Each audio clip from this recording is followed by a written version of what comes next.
کسی گاؤں میں ایک غریب کسان رہتا تھا۔ کسان سارا دن اپنے کھیت میں محنت کرتا۔ کسان کے پڑوس میں ایک سونار کا گھر تھا۔ یہ سونار امیر ہونے کے ساتھ ساتھ بے حد لالچی بھی تھا۔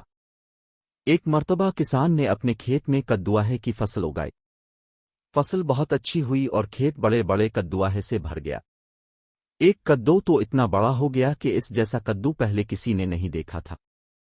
کسان بہت خوش ہوا اور اس نے سوچا کہ کیوں نہ یہ غیر معمولی کدو بادشاہ سلامت کو پیش کر دوں۔ وہ اسے ایک گاڑی میں رکھ کر بادشاہ کے دربار میں لے گیا اور بادشاہ سے عرض کیا، حضور، میرے خیال میں یہ دنیا کا سب سے بڑا کدو ہے، سے آپ کی نظر کرنا چاہتا ہوں۔ بادشاہ اس نایاب کدو کو دیکھ کر بہت خوش ہوا اور وزیر کو حکم دیا کہ اس کدو کے برابر جواہرات تول کر کسان کو دے دیے جائیں۔ کسان نے ہیرے جواہرات بیچ کر نیا مکان اور سازو سامان خرید لیا۔ سونار کو جب کسان کے دولت مند ہونے کا راز معلوم ہوا تو وہ حسد کی آگ میں جلنے لگا۔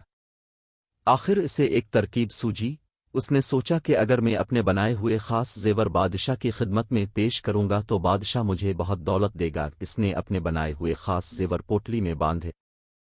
پوٹلی لے کر بادشاہ کی خدمت میں حاضر ہوا اور کہا، بادشاہ سلامت، میں یہ خاص زیور آپ کے حضور میں پیش کرنا چاہتا ہوں۔ بادشاہ نے اس کا تحفہ قبول کرتے ہوئے سوچا کہ اس کے بدلے میں اسے کیا انعام دیا جائے۔ اچانک اس کی نظر غیر معمولی کدو پر پڑی۔ بادشاہ نے اسے کدو دیتے ہوئے کہا، میرے دربار کی سب سے نایاب چیز یہ کدو ہے جو ایک کسان لایا تھا، میں تمہیں یہی کدو عطا کرتا ہوں۔ سونار یہ سن کر بہت سٹپٹایا۔ اس نے لرزتی ہوئی آواز میں بادشاہ کا شکریہ ادا کیا اور گھر کی طرف چل دیا۔